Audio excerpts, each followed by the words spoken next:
Ma femme m'a envoyé un message, je veux divorcer. Toute communication à partir de maintenant devra passer par mon avocat. J'ai répondu, compris. Puis j'ai annulé ses cartes de crédit et coupé tout soutien financier. 72 heures plus tard, son avocat m'appelait, paniqué.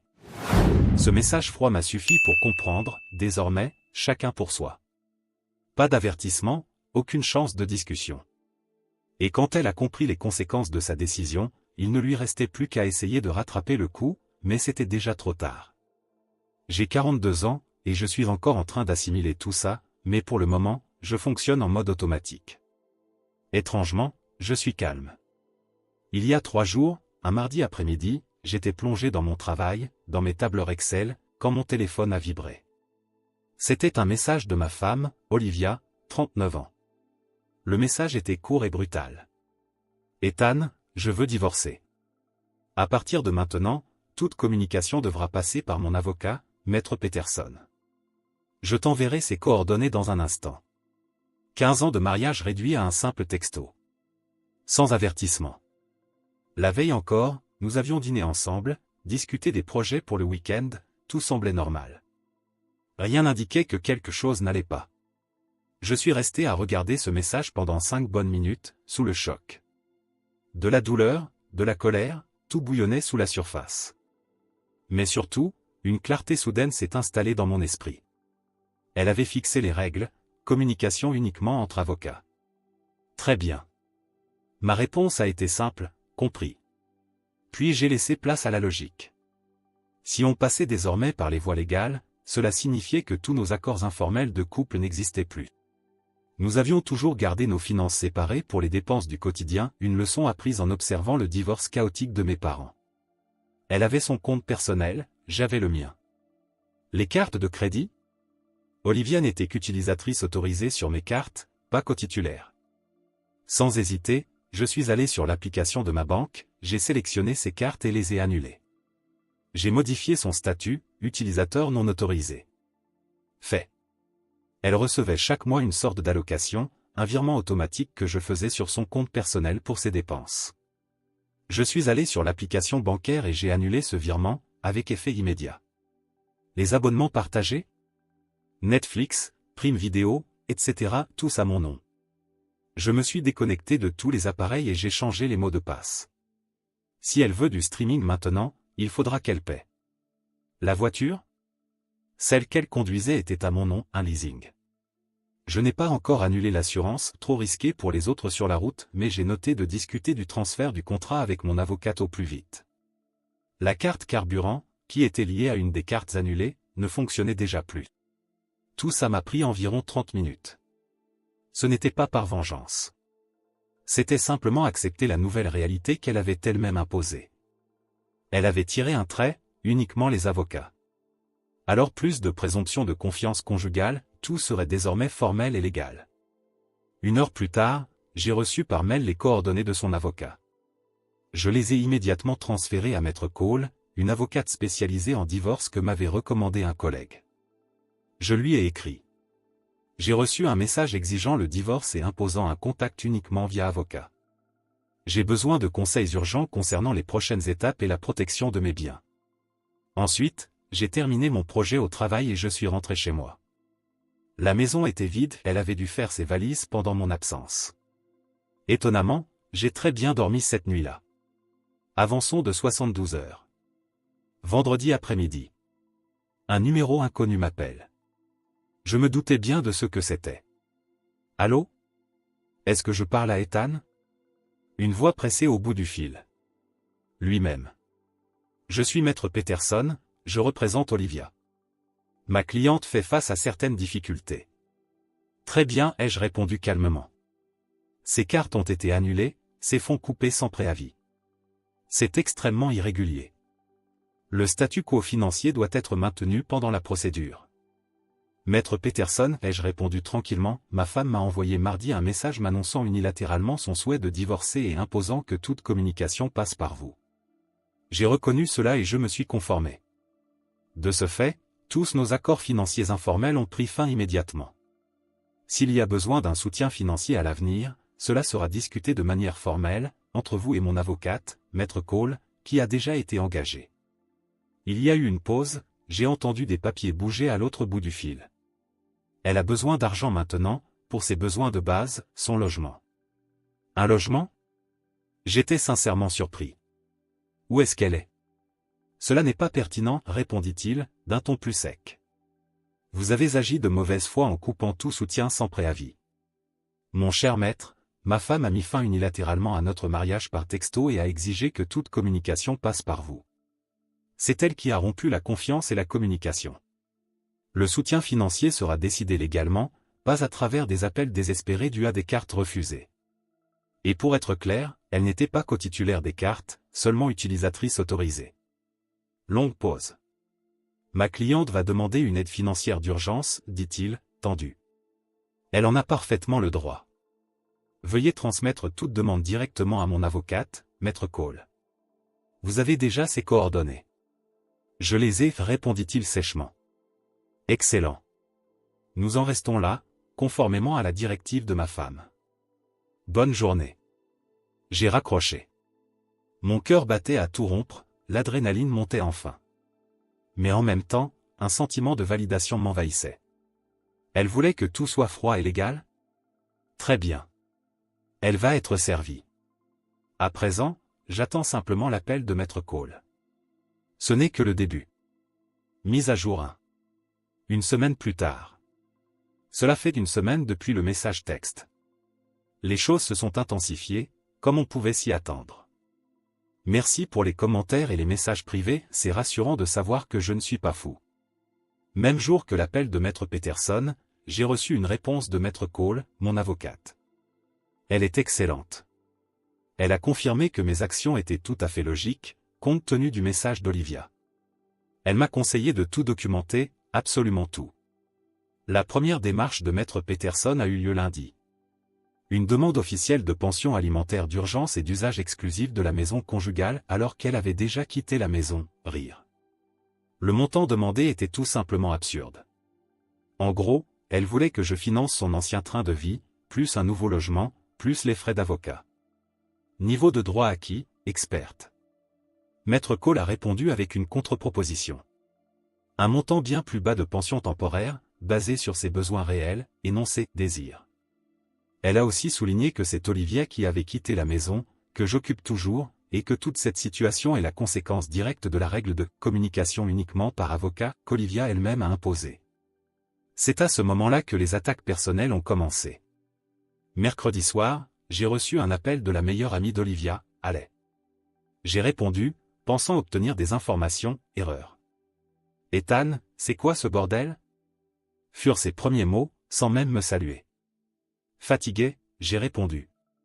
Me fais pas ça, Alay. Olivia est sur mon canapé. Tu lui as tout coupé. Elle n'a même pas pu faire ses courses, elle est quasiment à la rue. Alay, j'ai dit fermement, Olivia a exigé le divorce par texto, en précisant, toute communication uniquement via avocat. J'ai respecté sa décision. Tu sais qu'elle travaille à peine. Comment compte-t-elle subvenir à ses besoins? Elle est paniquée. Olivia travaille à mi-temps comme graphiste, ce qui rapporte à peine de quoi s'amuser un peu. Je lui ai expliqué qu'elle avait engagé un avocat avant même de m'en parler. J'ai précisé, les questions financières seront traitées entre avocats, comme elle l'a voulu. Elle a agi de manière cruelle et vindicative après 15 ans de mariage. Elle était bouleversée. Elle a envoyé ce message sur un coup de tête. A dit Alay. Engager Maître Peterson aussi, c'était sur un coup de tête? Ai-je répliqué. Silence. Elle mérite ton soutien. Tu as toujours pris soin d'elle. Et j'aurais été prêt à discuter de tout ça calmement, si elle n'avait pas fait exploser notre mariage par message et engagé un avocat dans la foulée. C'est elle qui a fixé les règles. Alors maintenant, on va les suivre. Elle va te dépouiller. A lancé Alay. Elle peut essayer, ai-je répondu, calmement. Tout sera traité légalement. Mon avocate s'en charge. Je n'ai rien d'autre à dire. Et j'ai raccroché. Et maintenant, apparemment, je suis le méchant simplement pour avoir suivi ses instructions. Le récit qu'elle partage autour d'elle? Petite victime abandonnée à fond. Et hier, autre nouveauté. J'ai reçu une alerte de la banque concernant une tentative de retrait sur un vieux compte. J'ai découvert qu'on avait un ancien compte joint, ouvert il y a des années, complètement oublié. Il ne faisait plus partie de nos finances actives et il restait environ 5 cents dollars dessus. Olivia a apparemment retrouvé la carte de ce compte et a tenté de tout retirer. La banque a détecté l'activité suspecte, compte inactif, et a tout gelé. Je me suis rendu sur place, j'ai expliqué la situation du divorce, et la banque a bloqué l'accès en attendant un accord légal. Ce n'est pas pour l'argent. C'est pour le principe, tenter de contourner les règles, alors que son avocat m'accuse de mauvaise foi. Selon Maître Cole, cette tentative d'Olivia joue en notre faveur. Cela montre qu'elle ne se contente pas d'attendre la procédure légale, mais essaie d'agir de son côté en dehors des règles qu'elle a elle-même fixées. Je suis maintenant dans l'attente de l'audience d'urgence sur la pension alimentaire. En attendant, Olivia continue de squatter le canapé de Haley. Maître Peterson s'est probablement rendu compte que sa cliente s'attendait à un chèque en blanc et que la réalité lui a claqué au visage. Je ressens moins de choc, maintenant. Plutôt une détermination froide. Ce sera difficile. Mais je suis prêt. Mise à jour 2. 3 semaines plus tard. Eh bien, les choses sont devenues encore plus sales, choquant, je sais. Nous avons eu l'audience d'urgence concernant la pension alimentaire la semaine dernière. Olivia était présente, stressée, évitant de croiser mon regard. Maître Peterson a plaidé qu'elle était, dans la misère, victime de mes actions malveillantes. Maître Cole, toujours calme, a présenté exactement ce qu'il fallait. Le message texte d'Olivia elle-même, exigeant que toute communication passe uniquement par les avocats.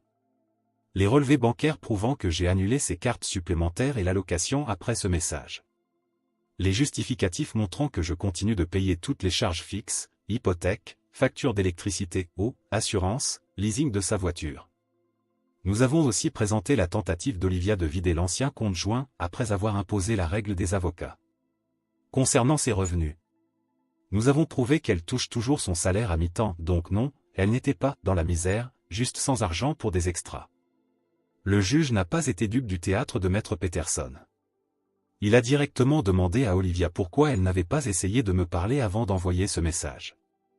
Elle a bafouillé quelque chose à propos d'avoir été intimidée, rire. Le juge avait l'air très sceptique. Résultat. Le juge a accordé une pension temporaire bien plus proche de ce que nous avions proposé que de ce qu'il demandait. Cela couvrait les besoins de base et une petite contribution à ses frais juridiques, rien pour maintenir son ancien niveau de vie. Le juge a été très clair. Ses propres actions, le message texte et la tentative de vider le compte, ont directement mené à sa situation actuelle. J'ai eu l'impression d'avoir évité une balle. Mais ce n'était que le début. Cette semaine, les vrais coups bas ont commencé. Coup bas numéro 1. J'ai reçu un appel des ressources humaines de mon entreprise. Une plainte anonyme disait que j'utilisais les ressources de l'entreprise pour mes affaires juridiques personnelles, faux.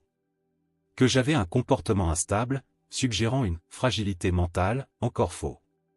Heureusement, mon supérieur me connaît bien. La plainte était trop vague. Les RH ont vérifié les dossiers, rien à signaler. On a eu une conversation rapide, j'ai expliqué calmement, et l'affaire a été classée. C'était une tentative flagrante de nuire à ma carrière. Niveau, très bas. Maître Cole m'a dit que même si c'est difficile de prouver qui a fait cette dénonciation, cela renforce le schéma de mauvaise foi. Coup bas numéro 2. J'ai reçu un appel de la mère d'Olivia, en pleurs, pleine de reproches. Comment as-tu pu lui faire ça? Elle souffre.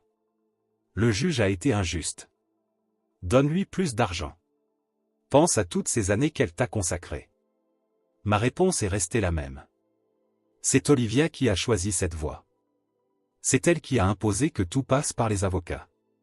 Je ne peux pas, et je ne vais pas discuter de ça. Elle m'a traité de sans cœur et a raccroché. Tentative classique de manipulation émotionnelle. Il pensait vraiment que j'allais continuer à tout payer pour toujours. Ma réponse. Rester rationnel sous pression. Et surtout, ne pas seulement réagir, mais agir activement pour protéger ma position dans les règles qu'ils ont eux-mêmes établies. La voiture. Maître Cole a envoyé une lettre à Maître Peterson. Le soutien financier temporaire a déjà été décidé. Olivia doit reprendre le leasing de la voiture à son nom, si elle est solvable, ou la rendre. J'ai annulé les paiements à venir et l'assurance prendra fin dans 30 jours. C'est désormais son problème, dans le cadre légal. La maison.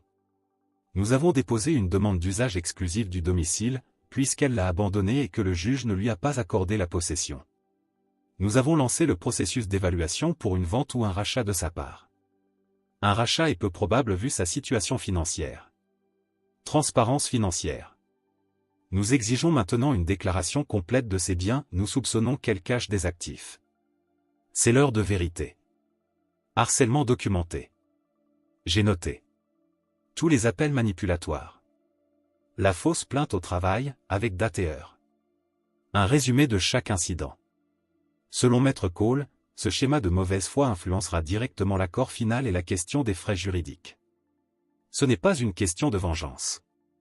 C'est une question de gestion méticuleuse, dans les limites de la loi.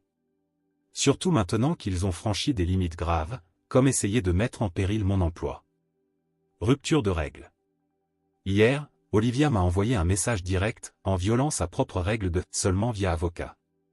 Ethan, tu ne peux pas me retirer la voiture. Comment vais-je me déplacer? Arrête avec ça. J'ai immédiatement fait une capture d'écran et l'ai envoyée à Maître Cole. Ma réponse. Olivia, conformément à tes instructions précédentes, toute communication doit se faire via ton avocat. Merci de contacter Maître Peterson. Silence total depuis. Mise à jour finale. 6 mois plus tard. Cela fait environ 7 mois depuis le message texte, et le divorce a été finalisé le mois dernier. On dirait que c'était il y a une éternité. Il est temps pour la mise à jour finale. Ces 6 derniers mois ont été comme une guerre juridique en mode tranché. Maître Peterson a tout ralenti, Olivia s'est faite passer pour une victime et a rejeté des offres pourtant raisonnables. La question de la voiture a été un vrai champ de bataille, elle n'a pas pu obtenir l'approbation pour reprendre le leasing et a refusé de rendre la voiture. Maître Peterson a plaidé le « besoin essentiel », mais Maître Cole a répliqué. Le soutien temporaire couvre un transport de base. Le délai est dépassé. J'ai informé la société de leasing que nous arrêtions les paiements. Elle n'était plus autorisée à conduire le véhicule. La voiture a été saisie devant chez Haley. Beaucoup d'appels frénétiques de Haley, et la mère d'Olivia m'a téléphoné, mais je les ai ignorés et redirigés vers Maître Cole. Olivia était furieuse, mais coincée légalement par les conséquences de son inaction. La maison.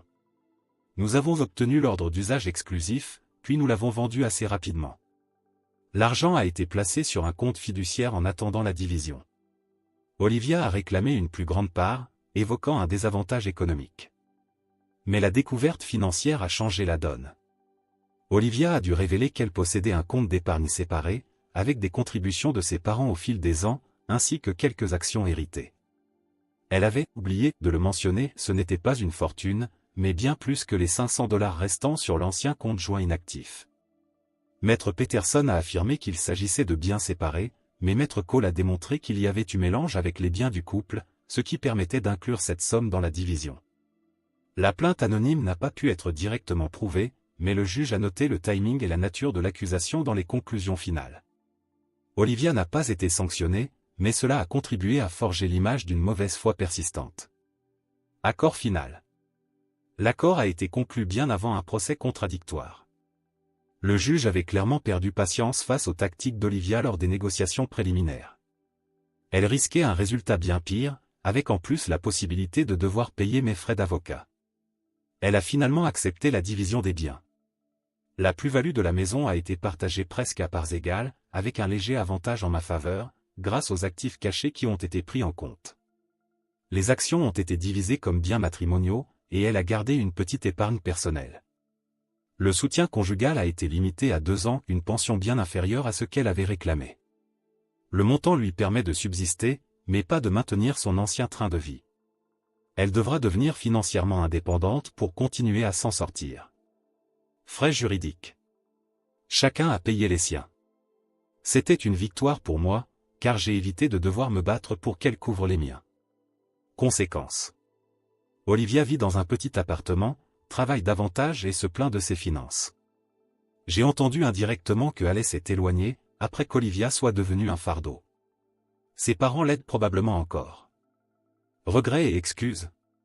Aucun. Elle semble toujours, incrédule, que je ne continue pas à financer sa vie après avoir fait exploser notre mariage. Son sens du droit est profond. Elle croyait vraiment que je devais lui garantir son style de vie, même sans moi. 7 mois difficiles, coûteux et stressants, mais je vais bien. En fait, je vais mieux. La paix d'avoir tourné cette page est immense. Ce que j'ai appris. J'ai gardé mon travail. J'ai préservé mon intégrité. J'ai partagé les biens de manière équitable. J'ai appris à gérer les crises stratégiquement. Je vais à la salle de sport, je revois mes amis. Olivia détestait ça, mais moi je savoure ma tranquillité. Pas de revanche hollywoodienne, juste avancer, avec les conséquences de ses choix, en affrontant la résistance légale et financière qu'elle-même a exigée. Elle voulait la formalité, la légalité, elle les a eues. Avec toute la froideur financière que cela implique. Et cela me suffit. Merci de m'avoir offert un espace pour me confier. Cela m'a énormément aidé. Il est temps de passer à autre chose. Commentaire Monsieur Reddit. Cette histoire montre que, même face à la douleur et à la trahison, on peut garder la tête haute et agir avec intelligence. Il n'a pas cherché la vengeance, seulement la justice et la paix. Et, au final, il y est parvenu. Et vous, qu'en pensez-vous? Est-ce qu'elle méritait cette fin? Dites-le en commentaire. Si vous avez aimé cette histoire et que vous voulez en entendre d'autres du même genre, abonnez-vous à la chaîne et activez la cloche pour ne rien rater. Il y a encore plein de récits passionnants à venir.